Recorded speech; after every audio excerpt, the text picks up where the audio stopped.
name on. Video. I'll stand against the pole. Yeah. There we go. So I'm so happy to have Joe here. I'm going to go into a little bit of the history of Gateway and whatnot. Video. What is your first impression of The the lighthouse. lighthouse? Yeah. When you come in, it's very cool. It's very cool. And echoes. Okay. And as you go up, it echoes louder. Yeah.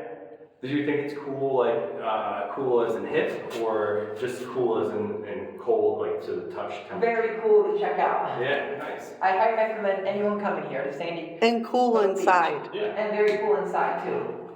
Like it's chilly. So my first impression was actually in stamp collecting. There's a little stamp made of this in the 1970s. They called it Lonely Beacon. And since I started working here, I realized that this is not a lonely beacon.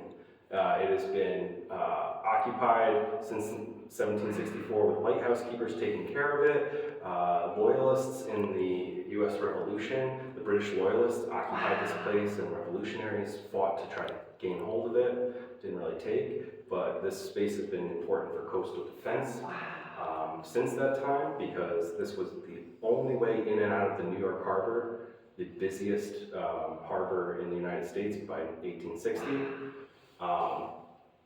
So you've had, this is a really important space for coastal defense, and so you have around here Fort Hancock, which is utilized during World War I. World War II, there's the most amount of soldiers here, up to 10,000 people at a given time, and there's just a lot of people around here. It was never really a lonely beacon. Maybe it was a singular light on the shores.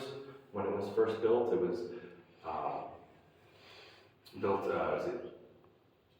in 1764. It was one of the 11 that were built during the colonial era before the U.S.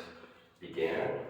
It's the one that's still standing lit today. Some of them have been rebuilt in those areas or new buildings. So, And this is the original handles that the people hung on to, right? I can't call it original. Like I said, these were from 1863, so they were not 100 years after, and we're nearing 100 years after. Or then we've had 100 years since then, and are actually nearing almost. Are the bricks original? The bricks are not original. This was 1863. The outside was stone masonry. So we have 261 years here, I believe, right now. And how many steps to the top again? It's 95 steps, 9-run ladder. We actually don't allow kids to go up who are shorter than 48 inches because there are a lot of safety hazards along the way. It was designed for one person to be lighting a light, checking on a light, not 9 people on a tour, which we do get about 9 people or 8 people on a tour ourselves. Yeah, what else? And did they ever stay up and stay in the lighthouse for a week at work? Or did they come down after the light was on? That's a really good question. I believe the lighthouse keepers in general, and the job changed over time. I believe the lighthouse keepers in general stayed right here in the area. It wasn't like a clock in, clock out. In fact, the visitor center here was called the Lighthouse Keepers Quarters. Wow. So you had an assistant in that lighthouse. There was it's a duplex. It's 2 houses in one. And so the lighthouse keeper and their family and the assistant lighthouse keeper would have a spot there. But that was in the 1860s. Like I said, it changed over time. But they were in charge of also feeding themselves, like having a little farm, a little vegetable garden, etc.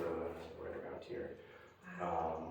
And we care about the lighthouse, the National Park Service. You care about the lighthouse as a visitor.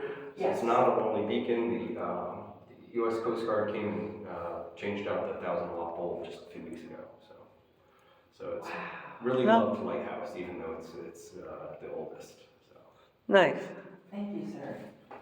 And thank you for taking. Stop recording. Stop recording. Thank you. Stop. Hit record one. I can stop Any it. other questions you might have? You want Oh, to the, stop all it? right. Video. Is it stop? Home. Video. Stop recording.